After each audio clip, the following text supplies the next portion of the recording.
All right, it's Mike with the Fish Tank Barn. We're here at Aquaschella in Dallas, Texas. I'm here with Pleco Paradise. I'm here with Gino. So I'd like to welcome Gino to the Fish Tank Barn channel. So Gino, can you tell me a little bit about Pleco Paradise? What's going on, guys? Yeah, man, we've been running for 3 years strong now, and we're direct importers. We import fish from Peru, Colombia, Brazil, Indonesia, and we just try to bring in rare stuff, common stuff, different stuff, and you know, try to fill everybody's needs in the freshwater aspect of the aquarium hobby. All right, so we'll go ahead and put it in the description, but how do we get a hold of you? You can find us on Facebook at Pleco Paradise LLC. You can find us on Instagram at Pleco Paradise LLC. You can email us at Pleco Paradise LLC at Gmail, or you can call us on our cell phones. You will find our phone numbers on our business page on Facebook. If you send us a message, our direct response will give you our personal cell phone numbers for me and my partner, George. All right, sounds good. So what we're going to do here is we're just going to take a quick walk through his booth. He's going to show us what we got, kind of explain the fish a little bit, and then we'll come back and we'll close it out with all the stuff again. So let's go ahead and get started with the tour. Awesome. All right, we're just going to start at the dry goods part of his table here. We've got this Pleco picture. Yeah, this is from Sam Scales. Check him out. He does a lot of really cool artwork for freshwater, and he actually has some saltwater fish that he does artwork with, and like insects like caterpillars and tarantulas and stuff like that. So check out Scales.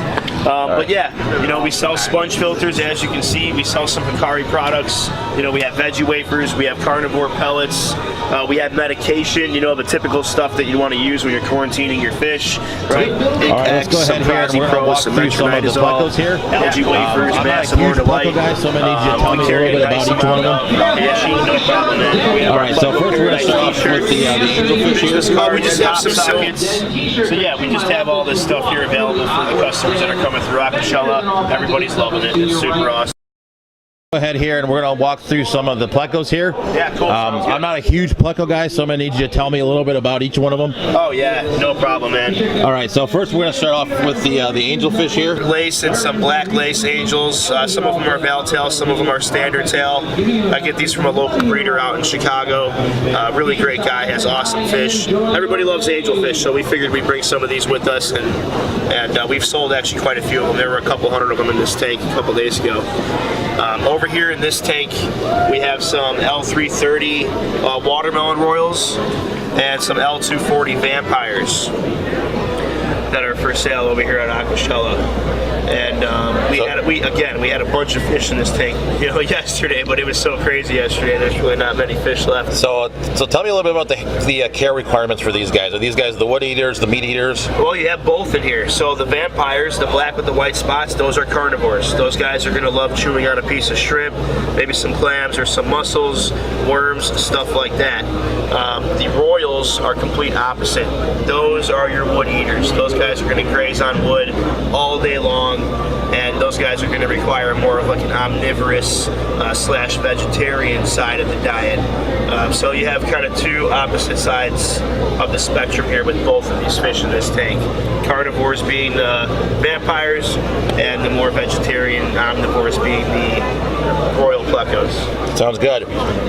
All right, let's go ahead here and we're going to look at this tank. Over here, we have some wood cats. That's why you can't see anything, right? Wood cats, there are more than that. They're probably hiding on this sponge filter over here. See? Yeah, we got them. So yeah, these are pretty cool little fish. These are the Tatia musaica. We actually brought this for someone that put Aquaschella together. He really wanted them, so we brought them for him. Figured we'd show them off during the show in this tank. In here, we have some L91 3-beacon vampires. And these are the same meat eaters that were in the other tank. Exactly. It's a leprechaunthus, just like the L240s we saw in the other tank. So they're carnivores. Again, they're going to love chewing on shrimp, just meat in general. You can feed them a tilapia fillet if you want to. This is one of my favorite vampires. It's just different. There's a lot of different vampires. You know, you have the 240s, the 29s, the 007s, and they're all black with white spots. These guys have that orange trim on the top of their fins. and they're just a little bit different looking leprechaunthus. So I like them. They stand out from the rest of the leprechaunthus, and there's never any question about what it is. You know what it is when you see it. It's an L91, 100%. Well, this is one I don't think I've ever seen. This is the Blue Medusa. This is a form of a Medusa. It's an ancestris from Colombia. Oh, there it is.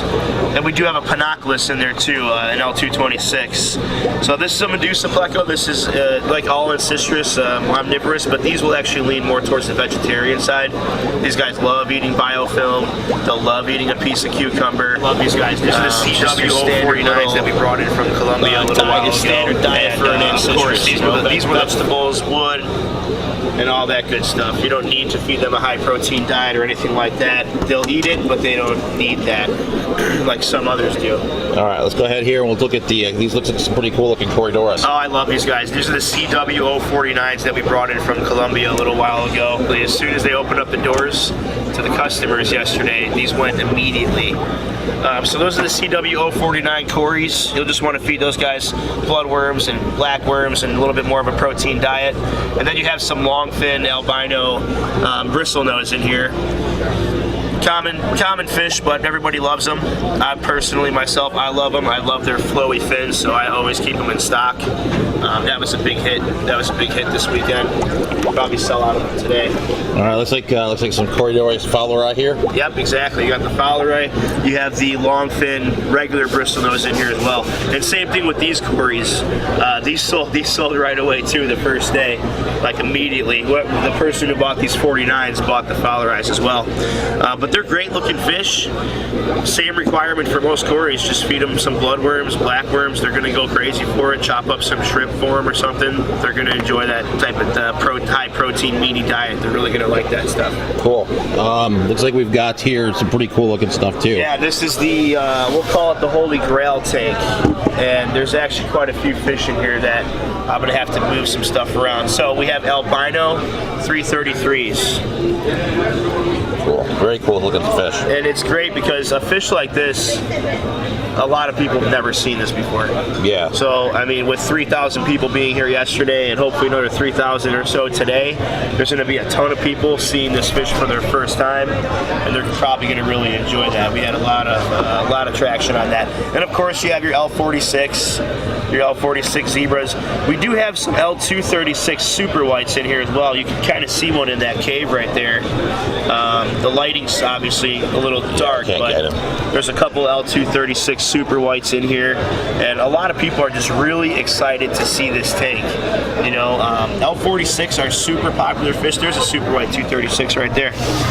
A lot of people know about L46, but they're an expensive fish, as you all know, and sometimes difficult to find, but a lot of people actually haven't seen them in person. They've seen them on Facebook, they've seen them on Google. A lot of people haven't seen them in person. So this weekend gave us a really good opportunity to show people what these fish actually look like. These are the L167s. These are a hypostomus that we brought in from Colombia, Hypostomus webri. Okay. These have been popular too because this is another fish that you just don't see too often. Yeah, I've never seen these before. Yeah, they're not imported often. You'll see them at some places, but this is just a cool looking hypostomus, and with a bare bottom tank, we actually, unfortunately, can't see their full potential in terms of color and contrast and whatnot right now. But these are absolutely beautiful fish. If you look at our Facebook, Pleco Paradise LLC on Facebook business page, you'll see what these fish look like, full potential on substrate in a tank. They just look fantastic. Really cool looking fish. All right, looks like we got a couple more fish down here. Some guppies. Yeah, just an assortment of guppies that we get from one of our local breeders back in Chicago. But what I'm really excited about are these L501s. The black phantasm, and they're showing stress colors right now with the kind of blotchiness, but these fish are like a jet black, and if you can try to focus in on when you see that one back there, yeah, my God, I love them because they have this like translucent fin, dorsal fin and caudal fin are like translucent. Then they have this black trim at the edge of their dorsal and their caudal fin. That's what I love about these guys. That's what makes them super unique. You know, it's a hypencistrus, just like the rest of the snowballs and everything else you see. The contra ends, they're all black with white spots, but these guys really stand out with their dorsal fin and their caudal fin having that like grayish color and that black trim. I think they're absolutely fantastic looking fish. Outstanding. So I'd like to thank Gino for giving us a tour of his booth here at Aquaschella. If you did happen to make it to Aquaschella Dallas, I hope you had a great time, picked up some great stuff. I know I had a great time. I'm going to head back to Detroit today, but I do appreciate you guys checking out Gino's booth. Gino, just one last time, can you go ahead and tell us how to get a hold of Pleco Paradise? Of course I can. So you can find us on Facebook and Instagram at Pleco Paradise LLC. You can also send us an email at plecoparadisellc@gmail.com. Thank you, Gino, for taking us through your booth. I do appreciate it. Make sure you check these guys out on Facebook, email, and make sure you just get a hold of them. I'll put the stuff in the description so you can get a hold of them. Finally, thank you for watching the Fish Tank Barn. If this is your first time here, check out the video that will appear at the end. Also, if you like what you see, please like, subscribe, smash the notification bell. Stay fishy, keep on breeding, and we'll catch you on the next one. Thank you, Gino. Thanks, guys.